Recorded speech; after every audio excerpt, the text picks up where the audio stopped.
درے نایاب جو کہ پورے ڈرامے میں دھکے کھانے کے بعد بالآخر کامیاب ہو ہی جاتی ہے۔ پاکستان کے بہت بڑے چیریٹی گروپ میں اس کو ممبرشپ مل جاتی ہے۔ جویریہ جو کہ باہر لان میں ٹہل رہی ہوتی ہے، اخبار والے جب ان کے گھر اخبار پھینکتا ہے تو اس کی نظر نایاب کی پکچر پہ پڑ جاتی ہے۔ چونکہ نایاب کی پکچر سوشل میڈیا کے ساتھ ساتھ اخبار میں بھی چھپ جاتا ہے، وہ جلدی سے اخبار اٹھا کر گھر والوں کے سامنے لے کے آتی ہے کہ یہ دیکھیں اخبار میں نایاب کی پکچر آئی ہوئی ہے اور اس کو بہت اچھی جاب ملی ہے، بہت اچھے پوسٹ پر وہ ہو چکی ہے۔ یہ سن کر اس کے گھر والے کافی زیادہ شاکڈ ہو جاتے ہیں۔ وہیں پر نگار کو یاد آتا ہے کہ جنید نے تو اس کے ساتھ فون پہ بات کی تھی، اور جنید جب اپنی ماں سے فون پہ بات کرتا ہے تو وہ اپنی شادی کی خبر بھی اپنی ماں کو دے دیتا ہے، کیونکہ جنید سوچتا ہے کہ جب میں اپنی زندگی کے نئے سفر کی شروعات کا آغاز کروں تو کم سے کم اپنے والدین کو بتاتا چلوں۔ تو جب وہ اپنی امی کو کہتا ہے کہ ماما میں اور ماں ہم آپس میں شادی کرنا چاہتے ہیں، تو وہی بات ناشتے کی ٹیبل پر زاویار کو اس کی ماما بتا دیتی ہے کہ جنید شادی کرنے جا رہا ہے، جس پر زاویار کہتا ہے کہ میں نے تو ابھی نایاب کو طلاق نہیں دی، تو وہ کیسے نایاب کے ساتھ شادی کرنے جا رہا ہے؟ جس پر اس کی ماں کہتی ہے کہ جنید بیٹا، زاویار بیٹا ایسا بالکل بھی نہیں ہے، جنید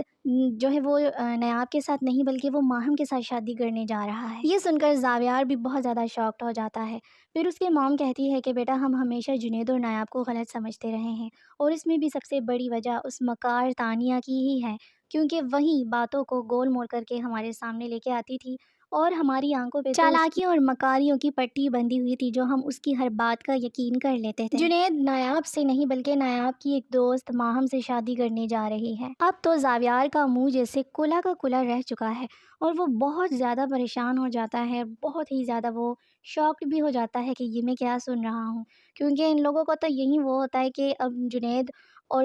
جو نایاب ہے اس کے راستے صاف ہو جائیں گے، اب وہ دونوں ایک دوسرے کے ساتھ شادی کریں گے، لیکن ایسا بالکل بھی نہیں ہوتا۔ اور دوسری طرف تانیہ جو کہ اتنی کوئی ذلیل قسم کی عورت ہوتی ہے، جو کہ اب سوچتی ہے کہ کاش میں نے حیدر کو نایاب کے حوالے نہ کیا ہوتا بلکہ اس کو جان سے مار دیا ہوتا، کیونکہ اگر میں اس کو جان سے مار دیتی تو گھر والے چند روز کا رونا دھونا کر لیتے اور پھر وہ حیدر کو بھول جاتے، لیکن اب تو میں نے اپنے بنے بنائے راستے بھی خراب کر دیے ہیں حیدر کو نایاب کے حوالے کر کے۔ آنے والے ایپیسوڈ میں جویریہ اور نگار نایاب سے معافی مانگنے کے لیے جاتے ہیں، اور نایاب بے وقوف جو کہ دل کی بہت صاف ہوتی ہے، اچھی ہوتی ہے، وہ اس کو معاف بھی کر دیتی ہے۔ ڈرامے کا ہیپی اینڈنگ بالآخر آنے ہی والا ہے، جبکہ تانیہ جس نے پورے ڈرامے میں سب کو چکر پہ چکر دیے ہوتے ہیں، یہ تمام تر چکر گھوم پھر کے آخرکار اسی کو آنے ہیں۔ تانیہ یا تو خودکشی کر کے خود کو مار دے گی، یا پھر وہ بالکل جو پاگل ہو چکی ہے اور اس کو خیالوں میں بھی اب زاویار ہی نظر آتا ہے، حالانکہ اب تو 1% بھی چانس نہیں ہے کہ زاویار اس سے ملنے کے لیے اس کے گھر چلا جائے،